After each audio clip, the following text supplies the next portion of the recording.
Bonjour à tous, aujourd'hui j'interviewe Fred, qui est le CPO de Camelun depuis 13 ans, une boîte que j'adore, c'est un épisode que I was really looking forward to it pour vraiment très très longtemps. Camelun, si vous ne connaissez pas, c'est une boîte qui est spécialisée dans l'optimisation, une solution unique avec du web experimentation, personalization and feature management capabilities, et tout ça dans une plateforme unifiée. Donc j'ai la chance et le plaisir d'accueillir Fred. Salut Alex, Hello, ça merci. va? Merci de m'accueillir ici. C'est Super un, studio. c'est un vrai plaisir. On le fait à Paris en plus. Il vient de New York Ouais. rien que pour ça.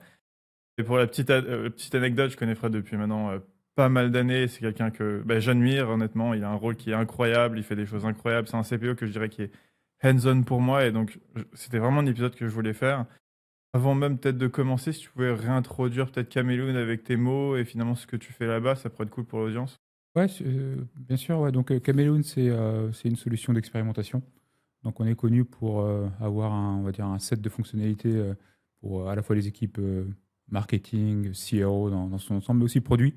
Donc on fournit tout ça au travers d'une plateforme unifiée. On travaille avec un peu plus de 1000 boîtes aujourd'hui dans toute industrie, donc on n'a pas forcément de spécificité. On réussit très bien, donc on est présent en Europe, en Amérique du Nord également. Donc moi je vis effectivement à New York, comme tu l'as précisé, depuis maintenant un an. Donc le business fonctionne bien.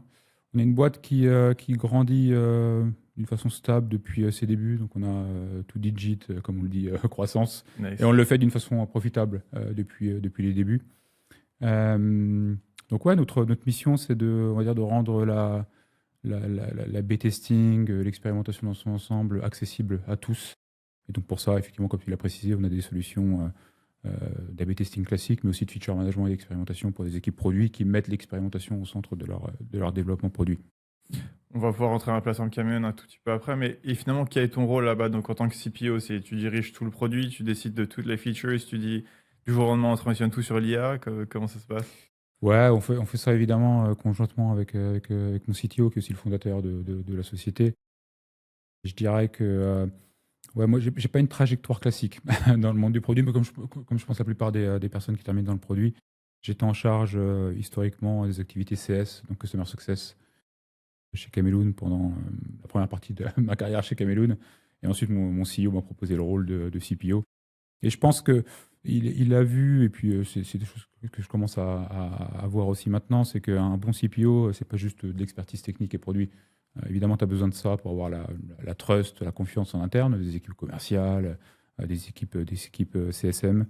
Mais c'est surtout les interactions que tu as avec le marché qui t'apprennent énormément de choses pour Ouais. bâtir ton produit.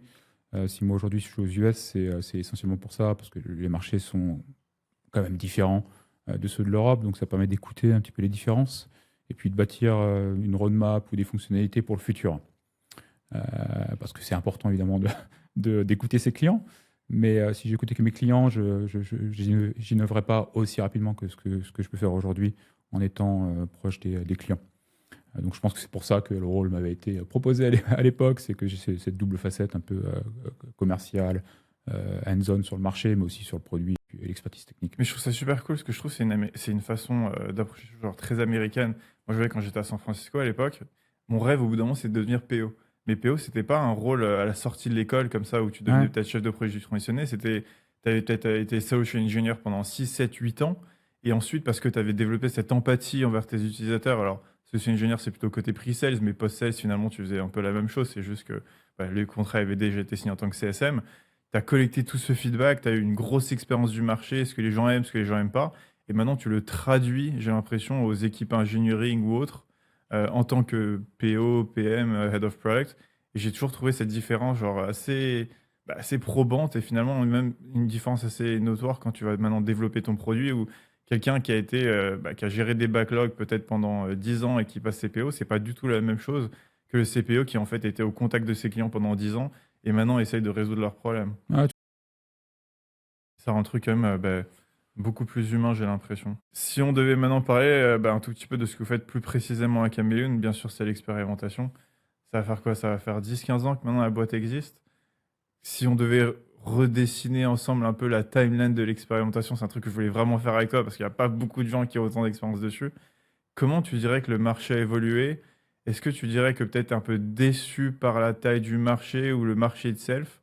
Et dans ça, je dirais, bah, moi je l'ai connu à l'époque où tout le monde utilisait le WYSIWYG. Mhm. On a l'impression qu'il y allait avoir un énorme boom. On parlait souvent de boîtes qui allaient valoir plusieurs milliards.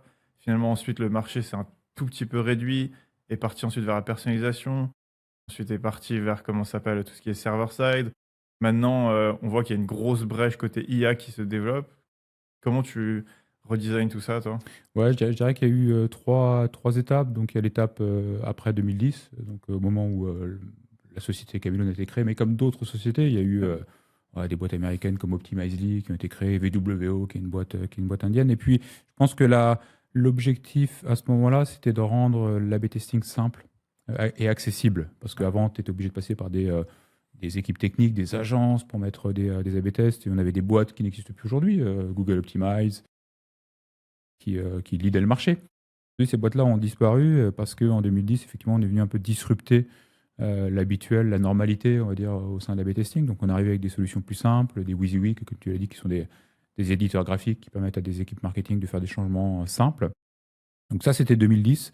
Ensuite, 2016, je dirais qu'il y a eu la vague machine learning qui a été très forte en Europe Ouais. et partout dans le monde et qui a amené, on va dire, de la flexibilité, de la nouveauté dans l'expérimentation. On a vu des choses comme du ciblage prédictif. Donc cette capacité à aller identifier parmi tous tes visiteurs ceux qui ont une probabilité forte ou moyenne de convertir sur ton site. Et donc ça a amené de l'efficacité, mais je dirais, comme on dit en anglais, excuse-moi pour l'anglais ici, mais C'est le at the premier à le edge. faire. Ouais. At the edge, donc, à simplifier le ciblage, ça simplifie aussi d'une certaine façon l'analyse, puisque l'IA apporte des choses comme la capacité d'identifier des opportunités sur des tests qui sont non concluants, ou des choses comme du multi-bandit. Donc bon, sur un A/B test, pour ceux qui ne connaissent pas, mais tu splits le trafic 50-50, mais tu as aussi de l'algorithmique qui va t'allouer le trafic automatiquement sur la version qui performe le mieux.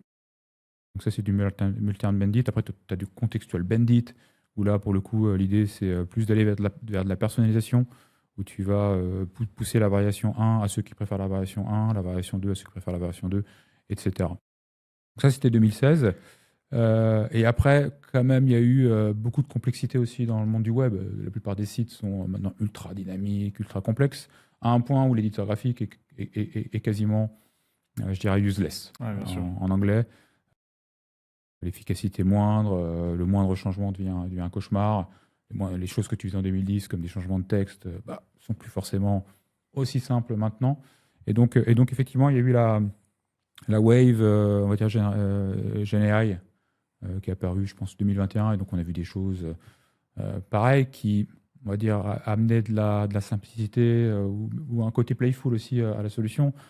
Tu as de la génération de contenu. Bien sûr. Tu as vu ça dans toutes les solutions maintenant, même en dehors de notre marché.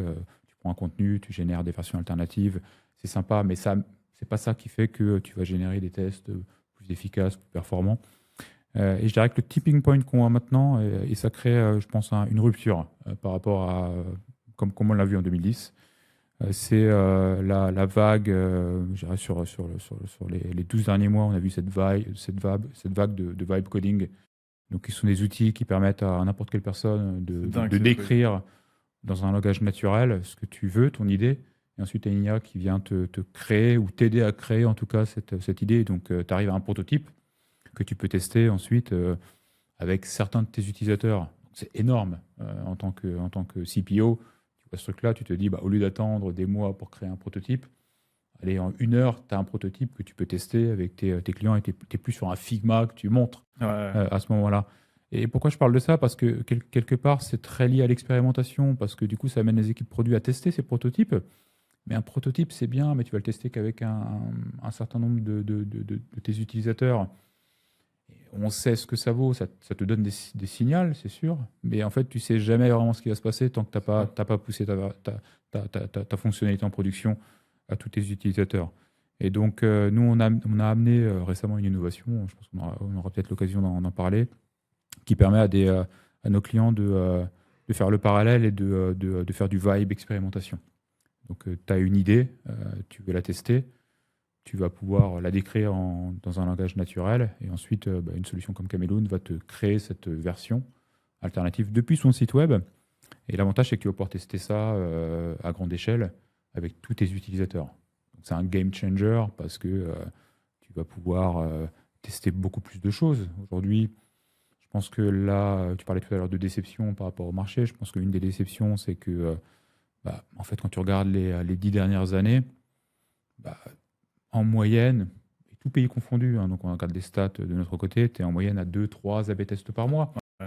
Euh, Et et, encore. euh, Et encore. et encore, si tu es, effectivement chanceux. Et de l'autre côté, tu as une autre métrique qui est flagrante aussi dans le monde du produit, c'est 80% de ce que tu délivres est inutilisé par tes clients. Ça veut dire qu'il y a beaucoup de choses que tu produis qui ne sont pas testées, qui Ouais. n'apportent pas de valeur et qui mériteraient d'être testées en réalité. Donc la déception vient un peu de là, mais je pense qu'on est quand même sur une rupture, ce qu'on appelle en anglais encore une fois, un point d'inflexion, inflection point, où je sens que le marché va changer parce que tu as une innovation majeure qui permet à des clients de tester la plupart de ce qui aujourd'hui est dans un backlog. Parce que tu vas pouvoir encore une fois aller sur ton site, tu vas pouvoir dire j'ai une idée, je vais pouvoir tester un nouveau comportement, une nouvelle feature tout de suite, sans avoir à attendre, sans avoir à demander à des développeurs de mettre en place l'A/B test pour moi, parce que la réalité c'est que allez, 80%, 100% parfois des A/B tests sont mis en place par des développeurs. Bien sûr. Tu le sais, je pense, parce que tu en délivres aussi pour tes clients. Avec ce switch vers du vibe expérimentation, tu vas pouvoir tester 80% de ce qui est dans ton backlog, plus peut-être aujourd'hui 10% de ce qui est dans ton backlog. Avant de rentrer en Vibe Experimentation, je veux juste faire un pas de côté. Tu as utilisé les Vercel et Lovable et tout ça alors? Ouais, Alors moi j'ai eu un gros problème avec ça, c'est quand on a commencé à me le partager, je dormais plus. Parce ouais, que pendant des nuits et des nuits, je ne m'arrêtais pas, je voulais pousser le truc à leur limite pour voir ce que je pouvais faire. Au début j'ai adoré. C'est vrai qu'après il y a beaucoup de limitations qui arrivent avec pas mal de trucs. L'innovation, la scale innovation est incroyable. Je crois que Lovable c'est devenu dans la startup genre ouais. la première unicorn européenne à atteindre 100 millions de validations ou même non plus, je crois 1 milliard de ils ont levé 100 millions, un truc comme ça. Ouais. Il faut Euh, 100 millions d'ARR, ouais. tu t'es amusé un peu avec? Ouais, évidemment, nous, on s'en est inspiré Ouais, aussi, bien sûr. effectivement, quand on a vu. Mais je pense que ça s'est créé, effectivement, Lovable s'est créé il y a 9 mois, hein, Ouais, il y a un sur an le et quelques, papier. un truc comme ça. Il y a eu vraiment un tipping point au niveau des modèles Ouais, de machine learning, parce que nous, on avait testé effectivement cette capacité à faire du vibe expérimentation il y a 18 mois, mais les LLM, ouais, les langages ils n'étaient pas encore au point. Et avec GPT-4, il y a eu vraiment un bond ouais, phénoménal qui a ouvert effectivement des possibilités qui n'étaient pas possibles.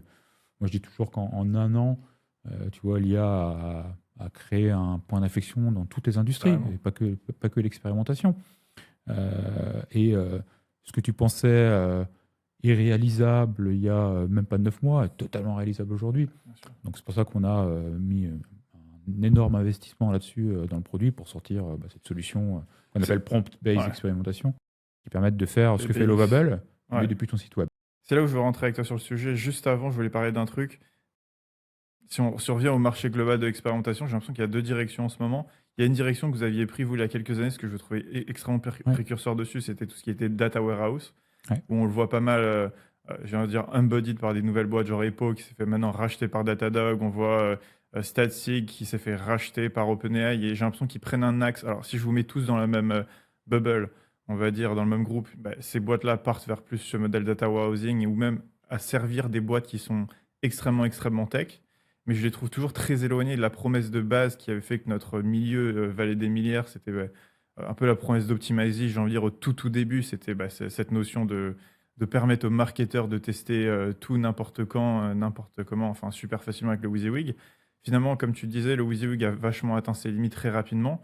Et en fait, j'ai l'impression qu'on est capable maintenant, avec ce que tu me dis, même du vibe experimentation, de revenir à cette promesse de base qui ouais, était de empower à tout le monde de tester tout n'importe quand, ce qui est un peu la base de l'expérimentation, hein. Quand on parle au booking ou autre, c'est comment je empower tout le monde dans ma boîte de créer des tests.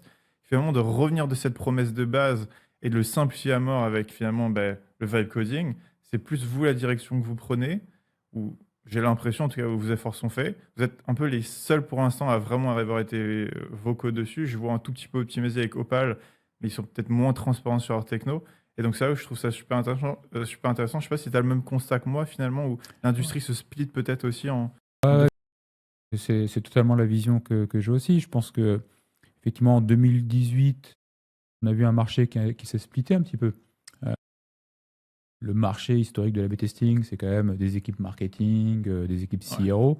Et ensuite est arrivé effectivement des solutions dédiées de feature management et d'expérimentation, comme celle que tu as nommée, Hippo et Statsig, avec cette promesse finalement de dire je vais pouvoir créer de meilleurs produits parce que vous allez pouvoir tester tout ce que vous shippez yeah, avant de le shipper à tous vos utilisateurs. La réalité, en tout cas nous, ce qu'on observe, c'est que c'est quand même un marché de niche. Il y a très peu extrêmement d'équipes niche, produits. Moi, je discute avec beaucoup d'équipes produits, très peu finalement bien sûr. expérimentent. Mais parce que je pense que ça a ce défaut de se dire, et je pense qu'il y a aussi, tu vois, ce travers de se dire, OK, mais si ça fonctionne pas, je vais devoir mettre à la poubelle tout ce que j'ai Ouais, développé. Je pense exactement. que c'est pour ça aussi beaucoup d'équipes produits ne le font pas. Elles ont trop peur de ça. C'est-à-dire que tu as mis peut-être 6 mois d'investissement sur une nouvelle feature et finalement tu vas l'acheter à la poubelle parce qu'elle apporte rien. Bien sûr. Euh, et je pense que le mindset n'est pas encore là au niveau des équipes produits. Moi, ce que je dis toujours, et c'est ce qu'on fait chez Camelon, puisqu'on instaure aussi de l'expérimentation dans ce qu'on fait. Et ça a changé fondamentalement la façon dont on délivre Yeah. nos fonctionnalités à nos clients. Il y a une meilleure satisfaction à la fois en interne et en externe. Et moi, j'aime bien ce motto-là, je vais le dire en anglais, qui est de dire, en fait, ship fast, parce que fast gets better, you know, euh, alors que le good sera jamais aussi rapide. Et c'est le motto un peu de Mark Zuckerberg de Facebook. Je crois que Ouais, c'était un peu différent. C'était ship fast and break things. Mais ce qu'il voulait dire, c'est ship le plus tôt possible et ensuite expérimente à partir de là. Tu n'as pas besoin d'avoir ta feature parfaite parce qu'encore une fois, tu sais jamais si ça va fonctionner. Donc ship le plus tôt possible et ensuite améliore en continu ce que tu as fait. Mais ce mindset-là prend pas encore au sein des équipes produits, peut-être pour la raison que j'ai citée, qui est de dire bah, finalement j'ai un investissement R&D, ouais. j'ai pas envie de foutre à la poubelle, quoi. Donc tant pis, je vais quand même shipper tout ça.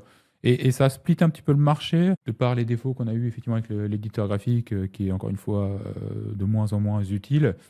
Bah, il y a eu un switch aussi des équipes CRO, marketing, en se disant bah, je vais tout basculer côté server-side. Mais pour moi, ça fonctionne pas parce que euh, de dire que tu as besoin d'un développeur à chaque fois que tu veux mettre en place un A/B test, ça peut pas fonctionner. Les développeurs sont forcément hyper busy Bien sur sûr. des développements de features, sur ton backlog qui est encore une fois haut comme ça. Donc ça fonctionne pas. Et je trouve qu'effectivement avec l'IA, tu reviens un peu aux fondamentaux, qui est de dire bah ouais, en fait, je vais pouvoir maintenant donner la possibilité à n'importe qui de tester des fonctionnalités. C'est pas que Bien des sûr. équipes produits, ça peut être les RH parce que peut-être que sur le site web ils own, tu vois, la partie Yeah. gestion des offres, la façon dont c'est mis en avant, etc. Donc tu vas donner cette possibilité, ce freedom back aux différentes équipes. Et même pour revenir à ce que tu disais, il y a même un threshold, je pense, dans la tête des équipes marketing ou dans le leadership qui allait te dire, au bout d'un moment, je vais pas te donner 2 ou 3 millions par an pour développer des A/B tests en injection JavaScript, tu vois. Je pense que moi, c'est le plus gros blocage qu'on ait avec nos clients et je trouve ça normal. Au bout d'un moment, ils te disent, bon, on te donne un demi-million, tu dépenses déjà 1 million d'euros par an pour développer des A/B tests. Ok, genre, what's next? Est-ce que demain, on va devoir te donner 5, 6, 10 millions? Je sais qu'il y a un rationnel et que beaucoup de puristes aiment dire, non, mais de toute façon, plus tu testes, plus tu vas gagner. Mais il y a aussi la réalité des choses qui fait que on ne pouvait pas développer 1000 tests par an facilement avec l'ingestion de JavaScript, juste aussi d'un point de vue coût, Ouais. qui est lié à la maturité des équipes. Et c'est là où je trouve que l'axe que vous prenez, enfin, quand j'en ai entendu parler la première fois, j'ai trouvé ça incroyable. Ce que j'ai tout de suite voulu savoir, c'était la limitation, on va dire, du truc. On a fait un rapport où on a essayé, nous, de tester, je crois qu'on a Ouais. fait 25 A/B tests avec votre plateforme. Moi, ce qui m'a vachement étonné, pour être transparent avec toi, sur le coup, je me suis dit, bon, c'est un WYSIWYG puissant. Et genre, le truc, c'est mort, quoi. Alors, je voyais votre marketing, je me suis dit, bon, bah, c'est du marketing, c'est mort. Et donc, je me suis dit, le seul moyen de le faire, c'est faire un research paper. On a fait 25 tests, comme je pense que tu le sais. On a essayé de splitter en 3-4 groupes des tests les plus simples aux plus Ouais. conséquents. Les tests les plus simples, hyper impressionnants. En 3, je crois, prompts, tu le fais, ton test. Ouais. Donc ça, je pense que c'est un truc qu'on va devoir vraiment communiquer aux équipes. Et j'en suis sûr que vous faites déjà un travail fantastique avec vos futurs events dessus sur le communiquer, parce que c'est vrai que ça va pouvoir empower plein de gens de faire des trucs.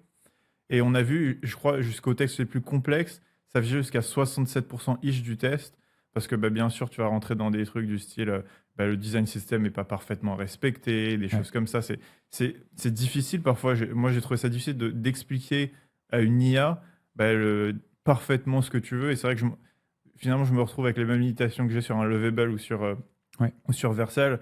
Mais ce que je me dis en faisant ça, c'est qu'en fait, c'est une question de temps et ça se trouve, beaucoup plus short qu'on y pense, en fait, que le truc soit parfait, hein. Comme tu l'as dit, c'est vachement dépendant des modèles. Oui. Entre le 3 et le 4, il y avait un énorme truc. Donc je pense que ça va apporter un changement drastique dans notre industrie. Donc j'aimerais bien savoir, comment vous est venue cette idée et à quel point ça a peut-être, shaken la roadmap que tu avais en place? Parce que je suppose qu'il y a un an, forcément, tu en parlais pas. Parce que, le vibe, personne n'en parlait. Et comment, en même pas un an, finalement, vous avez réussi de passer d'avoir l'idée à aller en production et de lancer ce produit, alors que parfois, on voit en interne, on galère à lancer un produit en 2 3 ans. Ça m'intéresse vraiment. Est-ce que vous étiez en mode task force et on vous êtes dit, Ouais. on va choper le monde, ou genre what happened? Ouais, tout à fait. Ouais. Juste pour rebondir sur ce que tu disais sur le rapport, effectivement, les choses vont super vite. Je pense que tu as testé la toute première version parce qu'elle était encore en early adopters, et depuis on a basculé sur, parce que OpenAI a sorti GPT-5, et le bon est encore phénoménal. Moi, j'avais partagé, je crois, sur LinkedIn une vidéo où je montrais comment, tu vois, je crée sur un site web un questionnaire qui m'aide à choisir la bonne version d'un bracelet. Ouais. J'ai la squad qui gère effectivement ce produit-là, qui un soir m'envoie une vidéo avec le même prompt que j'ai utilisé mot pour mot, et le rendu avait rien à voir. Il y avait un gap monstrueux en termes d'exécution, en termes de compréhension du prompt, et en termes de design aussi, puisque les premières versions, comme tu disais, parfois le design n'est pas adapté, etc. Donc oui, il y a un gain monstrueux, et moi, je rigole de ça, même en interne, les gens parfois me demandent, ah oui, mais du coup, je veux ça, etc. Et je leur dis déjà, mais c'est déjà fait, parce que ça évolue tellement rapidement qu'on a déjà prévu ça qui arrive. Et donc effectivement, quand on a vu Lovable, on a tout de suite mis une squad dédiée là-dessus. On a dépriorisé un certain nombre de sujets parce qu'on savait on avait une time frame quand même réduite. On voulait absolument sortir ça le plus rapidement possible en early adopter phase. C'était imparfait au début, mais ça permettait déjà de faire un bond monstrueux par rapport à l'éditeur graphique. Et je pense que tu as dû le voir, effectivement quand tu l'as testé. Donc on n'est pas juste sur des choses simples, on n'est pas sur des changements de texte ou des changements de style, comme on avait pu voir sur un éditeur graphique. Tu es sur des choses où tu vas pouvoir tester 2 produits par ligne au lieu de 4. Ouais. Tu vas pouvoir mettre des options de filtre en plus. Tu vas pouvoir rendre des choses sticky. Tu vas pouvoir changer le behavior sur ton site. Donc tu peux aller jusqu'au bout. Il y a des choses que tu peux pas faire évidemment, parce que tu es quand même sur une techno front. Tout ce qui est back-end, tu peux pas le faire. Mais moi, ce que je dis souvent, c'est OK, si tu as besoin de back-end, fine. Demande à ton développeur juste de faire cette partie-là. Of course. Et le front, tu le fais avec Chameleon. C'est Yeah. déjà un énorme gain de temps. Évidemment, les développeurs vont toujours être impliqués sur 10, 15%, peut-être 20% des A/B tests, mais c'est déjà un gain monstrueux par rapport à 100%, comme c'est le cas aujourd'hui. Donc, pour répondre à ta question, ouais, on a mis une task force très Nice. importante. On a aussi on a un ADN qui est très technique chez Chameleon. Ouais. Le fondateur et le CTO, comme je l'ai dit, il s'entourait de très bons ingénieurs qui nous permettent d'aller très très vite. L'IA, c'est pas nouveau chez Chameleon, on en fait depuis les débuts. Moi, quand j'ai rejoint, j'aime bien parler de cette anecdote-là, mais il y avait 6 personnes. Et parmi ces 6 personnes, tu en avais 50% qui travaillaient déjà sur de l'IA. Vous étiez combien? Vous êtes combien maintenant? On est un peu plus de 200 Magnifique. personnes. Donc on avait déjà cet ADN, et tu vois, de vouloir simplifier la vie de nos clients dans l'exécution des A/B tests et des personnalisations. On travaillait déjà sur de l'algorithmie qui a vu le jour en 2016 avec du ciblage prédictif. Bon, ces personnes-là sont toujours là aujourd'hui. C'est les mêmes personnes qui étaient là en 2010, qui travaillaient sur l'IA Ouais. et qui ont travaillé sur le projet qui est sorti en juillet. Je ne suis pas surpris qu'effectivement ça sorte. Je me souviens Avec de la le voir vitesse sur que ça votre site en 2016, un truc comme ça, et vous étiez les seuls à avoir le mot IA dans le truc. Ouais. Là, c'était marrant. Ouais. c'est Assez cool. précurseur sur les innovations dès lors qu'elle apporte de la valeur Yeah. à nos clients et au business aussi, in fine. Et bien sûr, cette feature, c'est un peu ce qu'on appelle dans le jargon de temps en temps un GPT wrapper. Donc Ouais. finalement, vous utilisez une techno qui n'est pas forcément la vôtre, vous êtes owner, comme beaucoup, comme Lovable, Ouais, tout à fait. etc.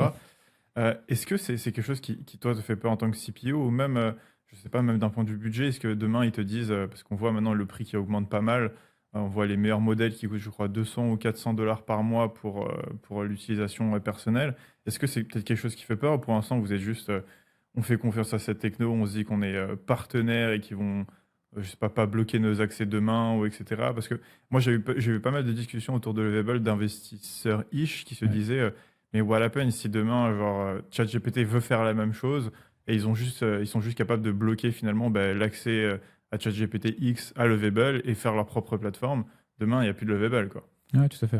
Est-ce que c'est quelque chose qui te fait peur, toi, ou... Forcément. Ouais, Forcément. Après, comme tu l'as dit, je pense que sur la création d'un A/B test, c'est pas juste le modèle, il y a derrière une solution, derrière, il y a vraiment. beaucoup plus de prompts, tu Ouais, as du prompt engineering, tu as de la validation, que le truc hallucine pas non plus. Donc tu as quand même un vrai travail R&D on va dire de contrôle de ce que totalement. l'IA produit. Donc sur les prompts, en fait, en réalité, quand tu regardes le nombre de prompts moyens par A/B test, puisqu'on observe, puisqu'on a mis ça entre les mains de nos clients, tu es en moyenne entre 3 et 5 prompts, ce qui Ouais. n'est pas monstrueux en termes de coût. Donc moi, ça me fait pas tant peur que ça, parce que je pense qu'il ne faut pas trop de prompts non plus pour créer des A/B tests. Maintenant, est-ce qu'il y a tu vois, une volonté, parce que c'est ce qu'on peut se dire, on peut se dire OpenAI va créer une solution d'A/B test, puisqu'ils sont achetés Statsig. Je pense pas. Et même si c'était le cas, c'est pas leur focus. C'est comme à l'époque, Google avait une solution d'A/B testing, qui est Google Optimize. Est-ce que ça a perturbé le marché de l'A/B testing? Je ne crois pas, parce que c'est pas leur focus. Ça demande tellement d'innovation, le sujet de l'A/B testing. On peut considérer que c'est un sujet simple où tu split A, B, tu as énormément de contraintes. Pour moi, Euh, je pense qu'OpenAI, il a utilisé, enfin, ce que j'ai entendu, c'est que finalement, ils étaient un des biggest customers oui, finalement de Statsig et qu'ils se sont dit, internalisons la compétence. Et ensuite, bon, ils vont continuer à distribuer comme le font maintenant Spotify le fait très bien, plein d'autres plateformes tout à fait. externalisent. Ouais. Parce que finalement, alors je les avais vus à la conférence de Booking en mai, ça leur permet eux d'avoir plus de feedback et aussi de rentabiliser un peu les investissements qu'ils font et donc finalement de s'améliorer en interne. Mais c'est vrai que peut-être demain, Cameloon rejoint Mistral, je sais pas. Non, mais Ça fait- totalement, on est en train d'étudier de toute façon toutes les options. Je pense Ouais. pas qu'on va rester sur un unique modèle. On n'en a pas qu'un au passage. Oui. On a différents modèles en fonction de ce qui est demandé par le client.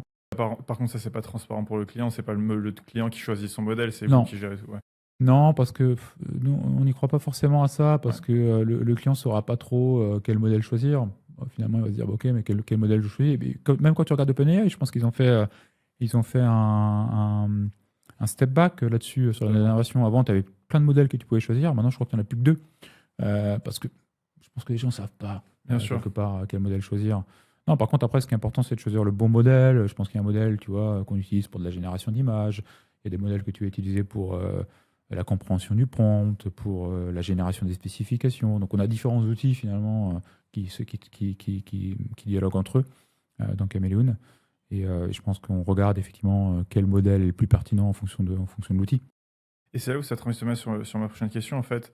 Si on parle de tout ce qui est vibe coding, comment vous voyez l'adoption de ce produit? Parce qu'en fait, moi, ce que j'ai remarqué à mon échelle personnelle, que ce soit chez nos clients, même chez Ncan, il y a des gens qui sont déjà accros à cette technologie, Mm. vraiment des gens très précurseurs, early adopters, et ils vont pouvoir te faire déjà des essais de 50 pages sur le sujet. Mais tu as des gens qui commencent seulement à mettre les mains vraiment dans du chat GPT, des use cases un tout petit peu plus intéressants que du data analysis. Et donc, quand on sort un produit comme ça, on se dit, super précurseur, ça a plein de bénéfices. Mais genre, qu'est-ce qui se passe si certains de vos utilisateurs clés n'ont finalement jamais utilisé de web coding avant, ne sont pas forcément encore sur la vague IA qui est quand même assez jeune. Comment tu as prévu les choses? Ça va être beaucoup de training, ça va être de l'onboarding, ou est-ce que finalement vous pensez que c'est tellement facile comme produit, les gens vont l'utiliser directement? Ouais, je pense plutôt que c'est ça.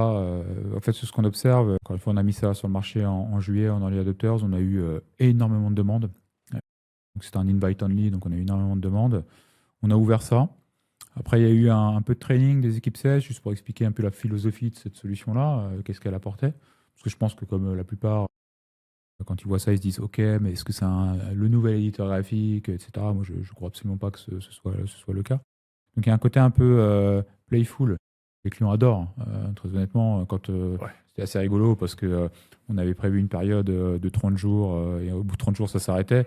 Et les clients revenaient en disant, mais attendez, j'ai plus accès. Qu'est-ce qu'il faut que je fasse pour que j'ai accès encore à ce Mhm. produit-là?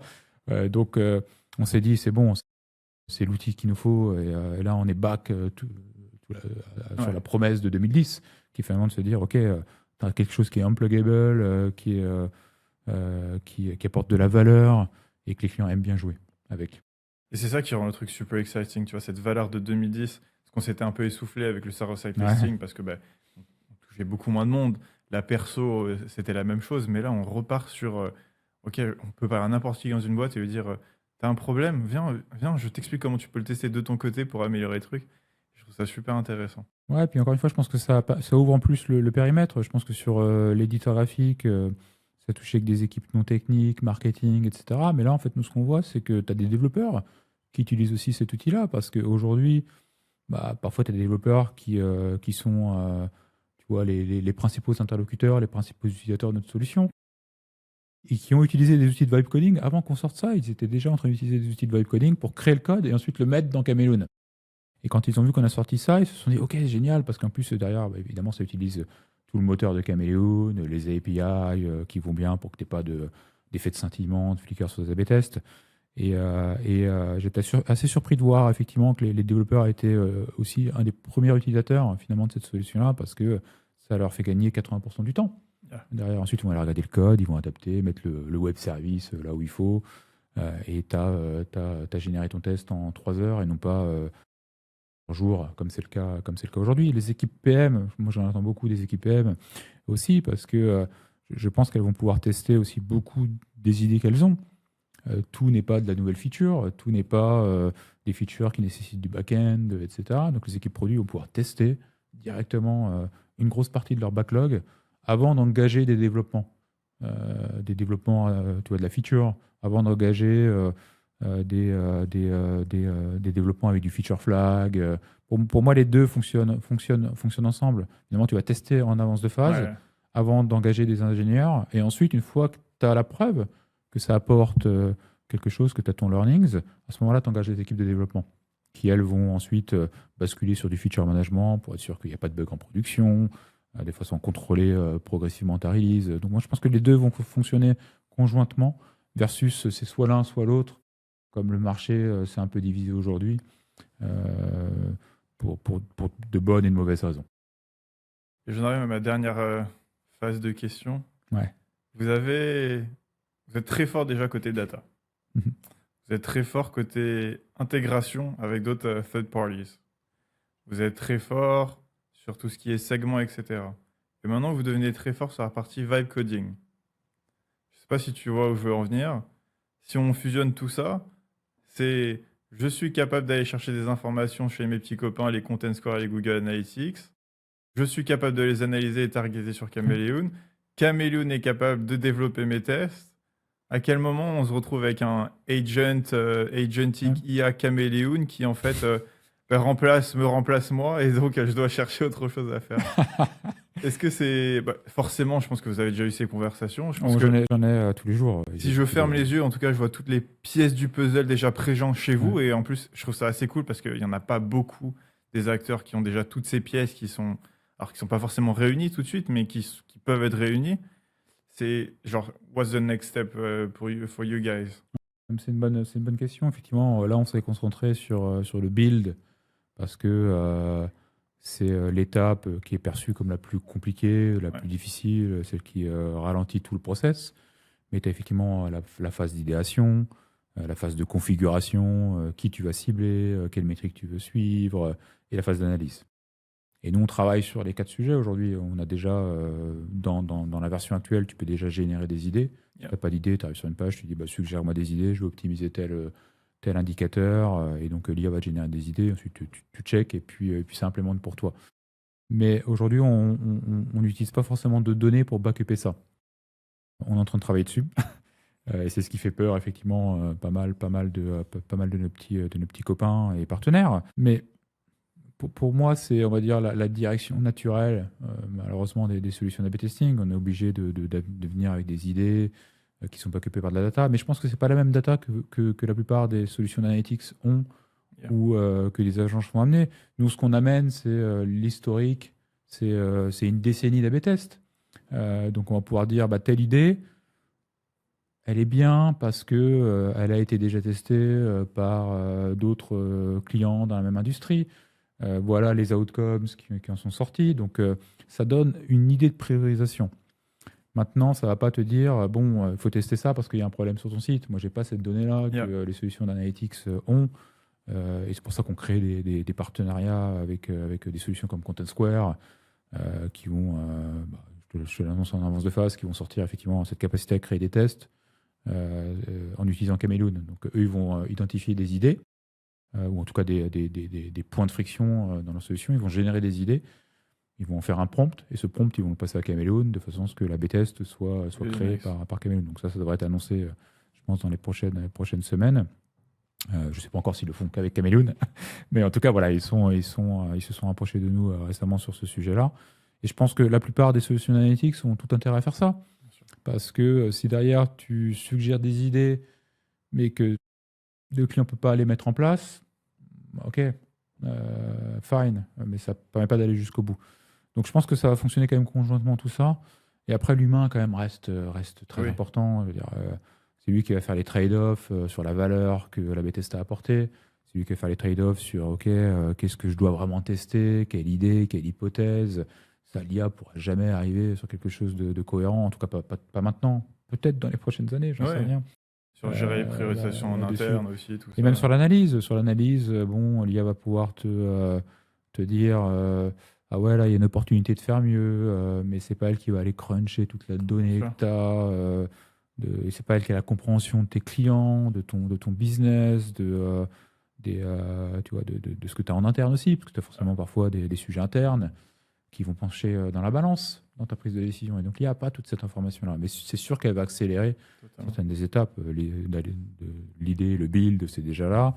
La configuration, on y est. La configuration, c'est très simple. C'est en langage naturel, tu vas dire cible-moi les personnes des US, exclue-moi les nouveaux visiteurs. Tu n'as pas besoin d'aller créer, tu vas le dire. Je veux traquer des boutons, traque-moi. Il va te créer le tracking automatiquement. Donc ça apporte un peu de valeur, tu vois, de la rapidité dans l'exécution. C'est super cool cette capacité à aller choper de la data chez les CS et chez les GA.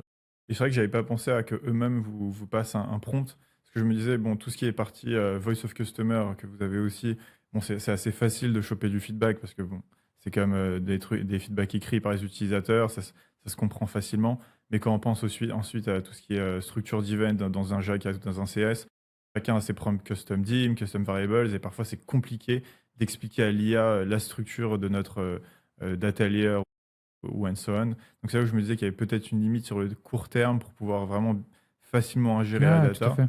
Mais c'est vrai que c'est cool si CS peut vous envoyer directement un prompt que eux ils ont déjà peut-être analysé, etc. Ça va être super puissant. Totalement, ouais. Et après, juste pour rebondir sur la partie agentique, aujourd'hui, effectivement, tu es dans un mode où tu promptes Caméléon Ouais. pour que Caméléon te crée des A/B tests. Je pense que demain, effectivement, Caméléon te promptera avec des idées de tests.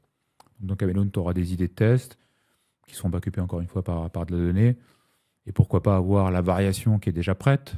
Mais l'humain va rester en contrôle. Moi, je ne crois pas effectivement encore à cette vision de dire l'IA va me générer des idées, me créer et basculer en production. Ça, je pense pas que la maturité soit encore là auprès de nos clients. Personne ne laissera quelque chose comme ça arriver sur son site web. On n'est pas tu vois, juste sur de la génération d'idées, de la prise de décision. Là, on est sur du concret, du factuel, du réel. Tu es sur de la variation qui est créée sur ton site. Sûr. Donc, il faut que tu aies quand même un humain en contrôle. Et je pense que je le dis parce que beaucoup de personnes n'ont pas encore compris ça. Je pense que l'IA t'aide.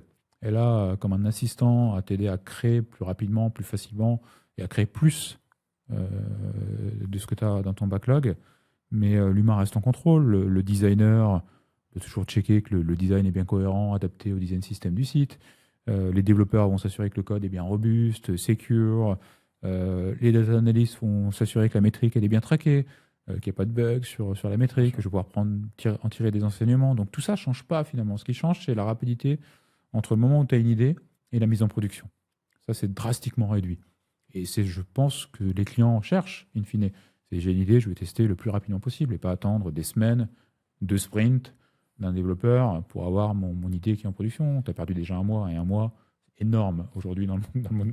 Finalement, ça ne devrait pas être la North Star de genre n'importe quel bon CPO slash CTO, finalement, cette capacité à constamment réduire le temps entre le moment où il a une idée et et le fait que ça va en production pour la validation. Est-ce que finalement, c'est pas ça la North Star à aller chercher et ce qui permettrait à n'importe quelle boîte de se décupler indéfiniment? Parce que plus on est capable de tester, en théorie, plus on est capable de croître. Parfois, on se met des métriques de revenus ou autres, de taux de conversion qui sont quand même vachement compliquées, je trouve, à un CPO à gérer ou à vraiment avoir un impact dessus. Alors que si tu dis, voilà, je suis arrivé, il y avait 5 mises en production par an, maintenant on est à 500, bon, il y a peut-être quelque chose qui est peut-être plus dans la main du CPO finalement. Non, mais totalement. Moi, je suis pas fan de ces. Il y a beaucoup de CPO dans le monde qui disent bon, le nombre de features, c'est pas important.